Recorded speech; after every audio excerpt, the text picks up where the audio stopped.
1815年6月18日，比利时滑铁卢的硝烟在一场暴雨后渐渐散去。泥泞的战场上，横七竖八躺着近5万名士兵的尸体，鲜血顺着沟壑汇入低洼，染红了脚下的土地。这场持续了整整1天的惨烈战役，不仅彻底击碎了拿破仑·波拿巴东山再起的梦想，终结了他传奇而跌宕的政治生涯，更标志着自1789年法国大革命以来，持续近30年的法国时代正式落幕。当拿破仑的禁卫军在联军的围攻下缴械投降，当这位曾经横扫欧洲的科西嘉雄狮被迫再次退位，法兰西第一帝国的大厦轰然倒塌。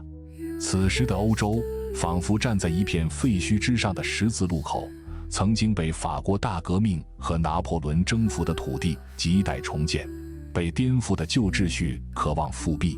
而新的思想与力量却在瓦砾之下悄然涌动。滑铁卢之后的法国如何从战败的深渊中挣扎求生？欧洲又如何在动荡之后构建起新的国际格局？这段历史不仅是一段关于权力更迭、领土分割的过往，更是一场新旧文明的博弈、社会撕裂的阵痛，以及现代世界雏形的孕育过程。今天，我们就一同走进滑铁卢战败后的欧洲，探寻那段被硝烟掩盖的、影响深远的历史篇章。巴黎协和广场，路易18的马车缓缓驶过，市民表情复杂，有敬畏，有不满，有麻木。首先，我们来看战败后的法国，这个曾经的欧洲霸主，在失去拿破仑的庇护后，陷入了怎样的困境与挣扎？这便是法国历史上的第2次波旁复辟时期，一段在复辟与动荡中反复摇摆的艰难岁月。法国内政在复辟与动荡中挣扎。1. 政治体制的妥协，君主立宪的虚伪与脆弱。滑铁卢战败的消息传到巴黎时，整个城市陷入了一片恐慌与混乱。拿破仑的支持者纷纷藏匿，共和派人士人心惶惶，而保皇派则趁机崛起，欢呼着迎接他们的国王路易18。这位波旁王朝的复辟君主，并非是在法国人民的欢呼声中回归，而是在反法同盟的刺刀保护下，重新踏上了巴黎的土地。此时的路易18早已不是当年那个意气风发的王子，历经流亡与磨难。他深知，经过法国大革命和拿破仑帝国的洗礼，法国社会早已不是大革命前的模样。想要重回绝对君主制，无异于痴人说梦。因此，路易18上台后被迫做出妥协，保留了拿破仑时期的部分成果。其中最具代表性的就是1814年颁布的1814年宪章。这份宪章确立了法国的君主立宪制，表面上赋予了人民一定的权利，实则是一场精心设计的政治妥协。根据1814年宪章，法国设立了议会，分为贵族院和众议院。议会拥有立法权，国王的权力受到一定限制，但这份宪章的局限性显而易见。选举权被严格限制在极少数富裕阶层手中，只有年收入达到300法郎以上的男性公民才有选举权。而当时法国的绝大多数人口，农民、工人和普通市民都被排除在政治权力之外。这意味着，政权实际上依然掌握在旧贵族和大资产阶级手中。所谓的君主立宪，不过是旧势力维护自身利益的遮羞布。路易18的妥协并非出于真心，而是迫于形势。他既要安抚国内的反保皇派情绪，又要迎合反法同盟的要求，在夹缝中艰难维持统治。而旧贵族们则迫不及待地想要夺回曾经失去的土地和特权，不断向路易18施压，要求废除拿破仑时期的政策，恢复大革命前的秩序。这种内部的矛盾与拉扯，让法国的政治体制从诞生之日起就充满了脆弱性。议会与国王之间的矛盾，旧贵族与资产阶级之间的冲突，不断加剧着法国的政治动荡。2.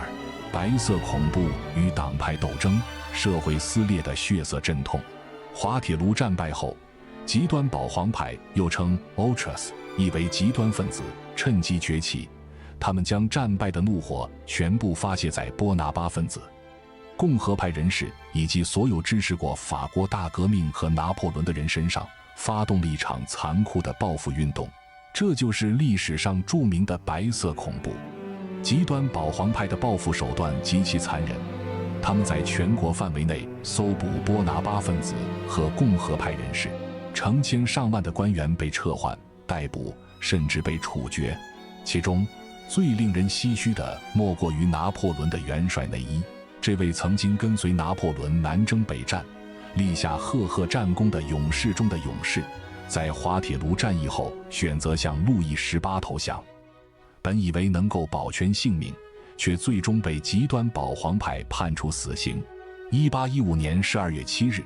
内伊在巴黎卢森堡公园被执行枪决。临行前，他拒绝蒙眼，直面枪口，高呼法兰西万岁，用生命诠释了一名军人的忠诚与尊严。除了内伊，还有无数普通的波拿巴分子和共和派人士遭到迫害，有的被流放海外，有的被剥夺财产，有的被送上断头台。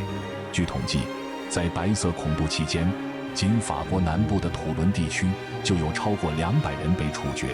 而全国范围内被逮捕、流放的人数更是达到了数千人。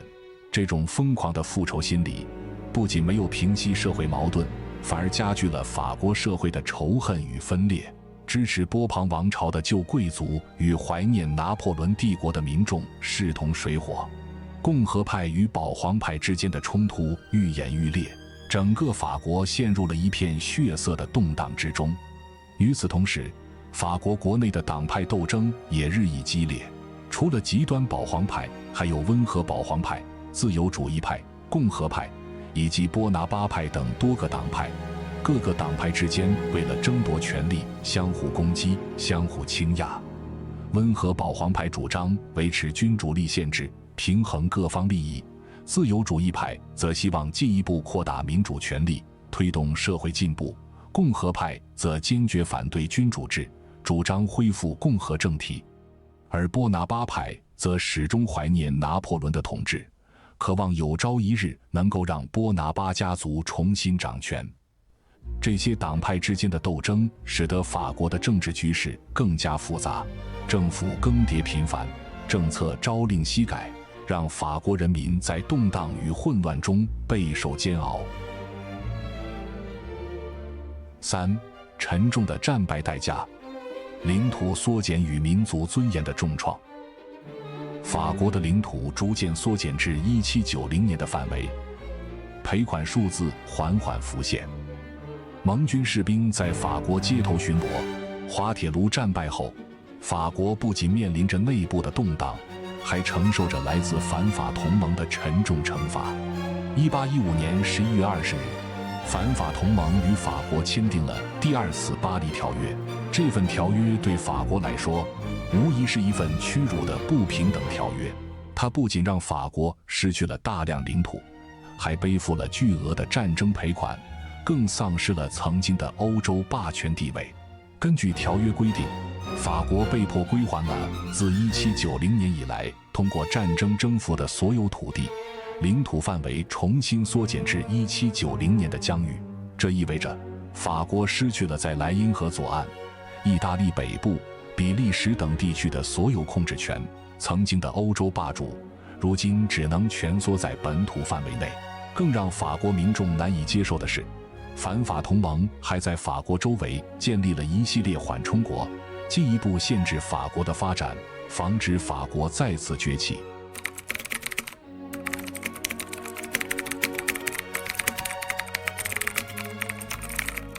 除了领土缩减，法国还需支付7亿法郎的巨额战争赔款，这在当时是一个天文数字，相当于法国几年的财政收入总和。为了支付这笔赔款，法国政府不得不加重税收，压榨民众，使得本就因战乱而贫困的法国人民雪上加霜。此外，条约还规定，反法同盟的军队将在法国境内驻扎3年，驻扎费用用法国承担，在法国境内耀武扬威，肆意横行。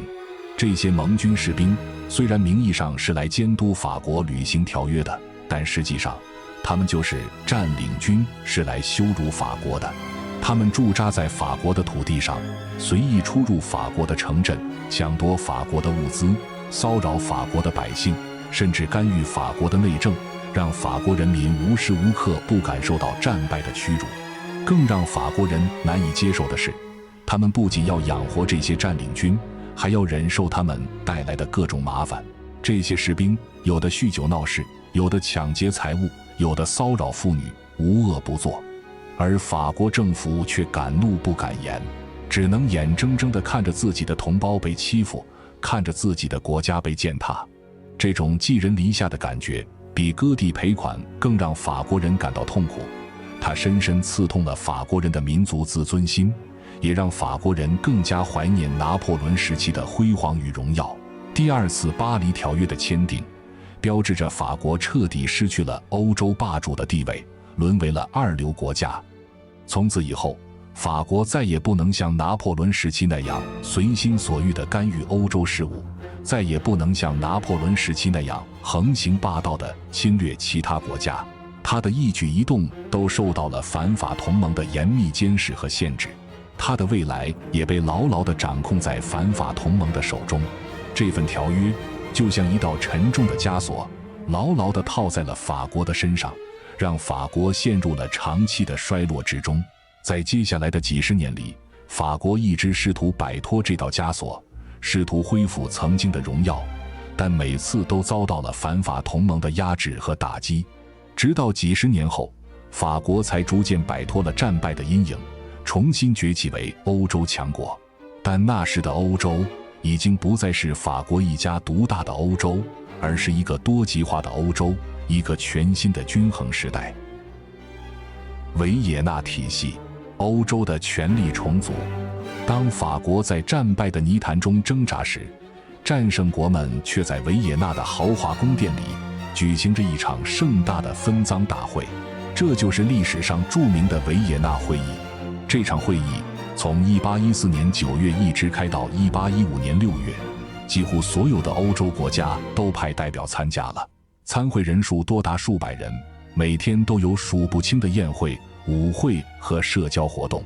因此也被戏称为跳舞的会议。但在觥筹交错、歌舞升平的背后，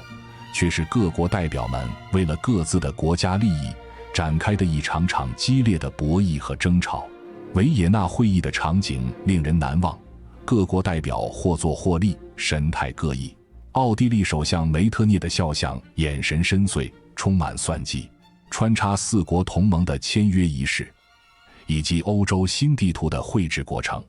各国将欲重新划分。维也纳会议的主持者是奥地利帝国的外交大臣克莱门斯·冯·梅特涅。梅特涅是一位极具政治手腕和外交才能的政治家，他深谙权力平衡之道，善于利用各国之间的矛盾来维护奥地利帝国的利益。他的目标不是彻底消灭法国，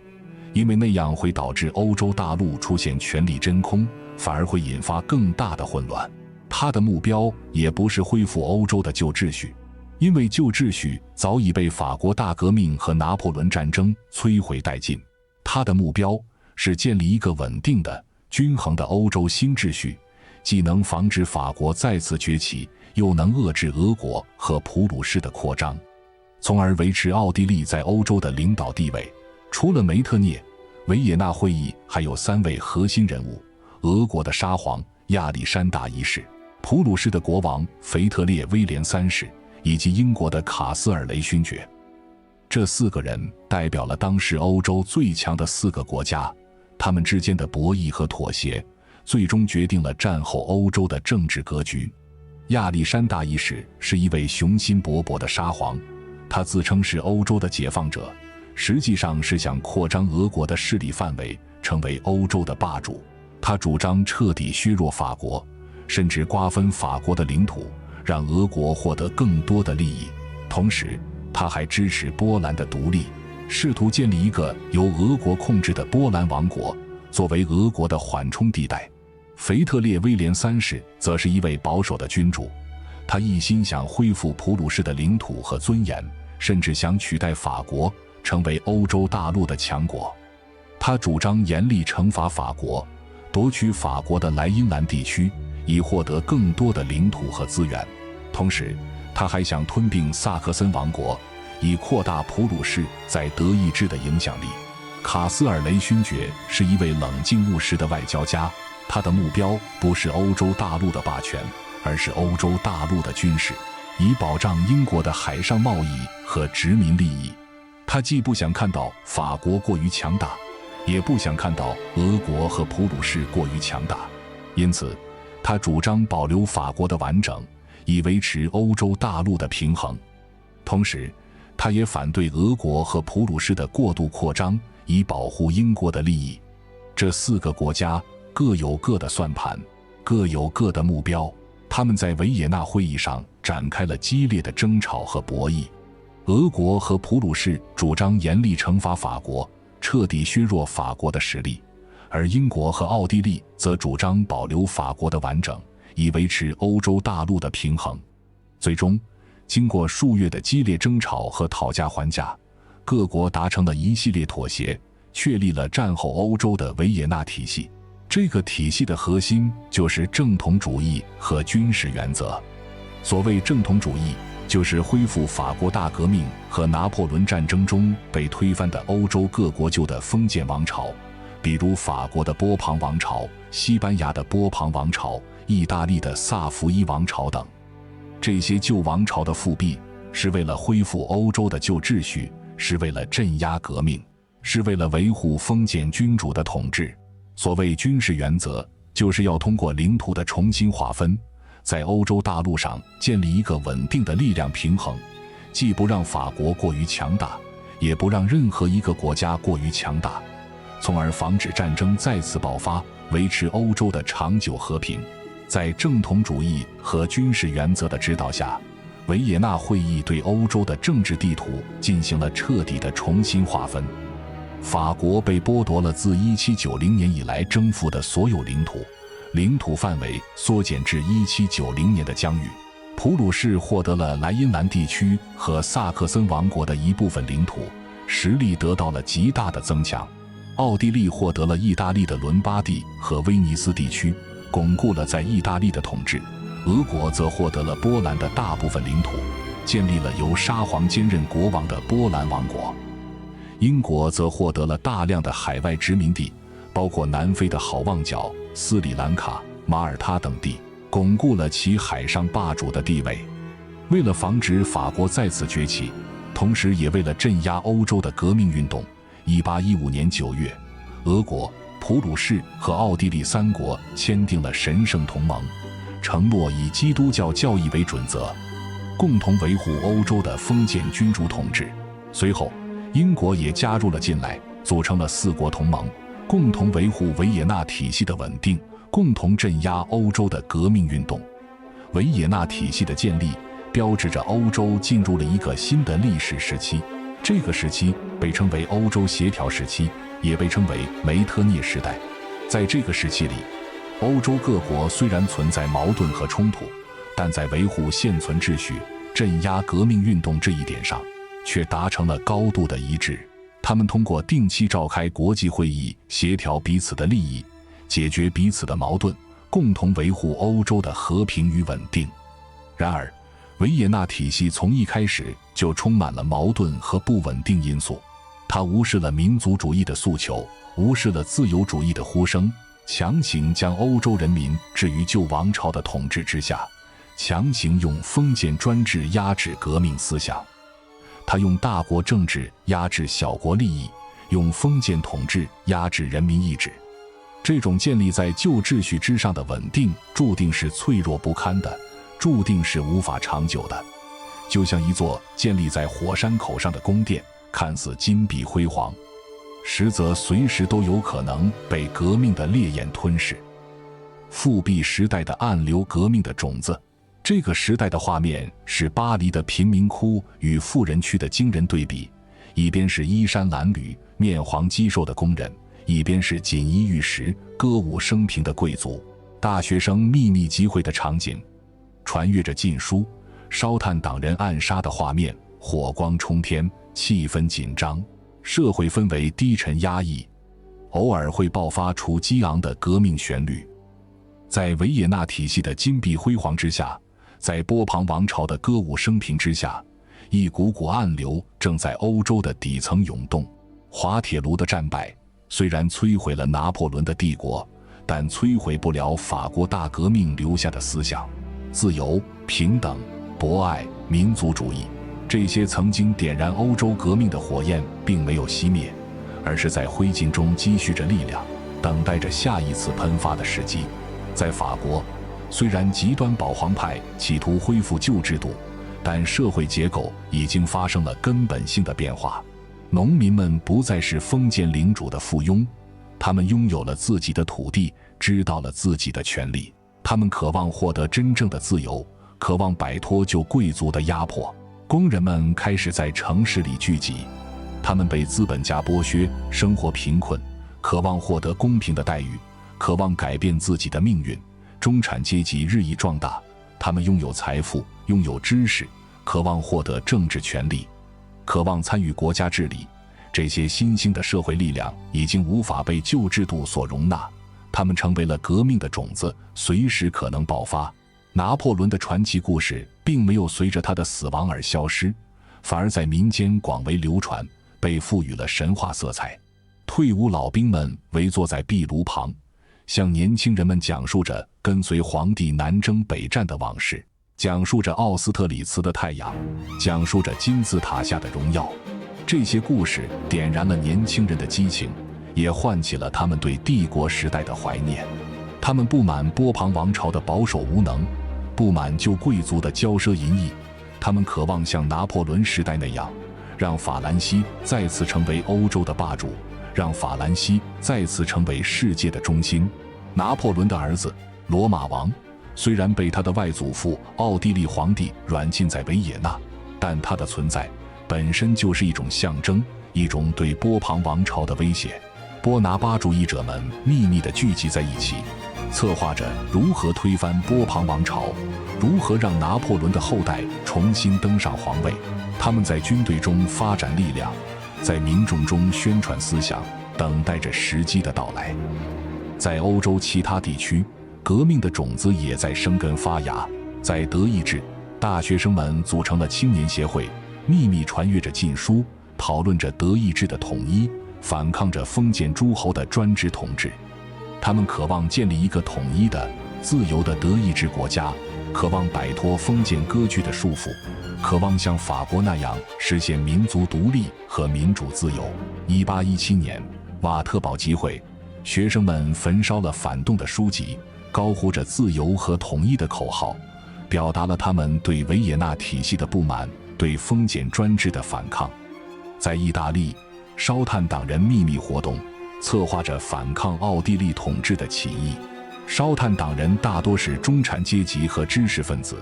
他们信仰自由、平等、博爱，渴望建立一个统一的、自由的意大利国家，渴望摆脱外国的压迫，渴望实现民族独立。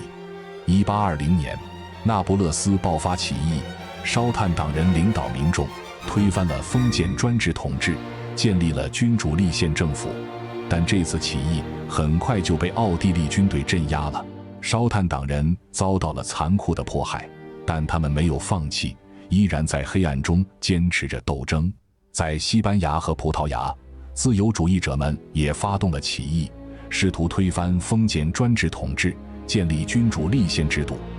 但这些起义同样遭到了神圣同盟的镇压。法国军队在神圣同盟的授权下，越过比利牛斯山脉，镇压了西班牙的革命，恢复了西班牙国王的专制统治。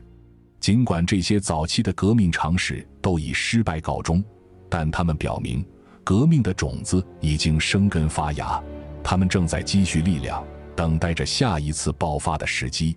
维也纳体系用刺刀维持的和平，就像一座巨大的火药桶，只需要一点火星就会引发惊天动地的爆炸。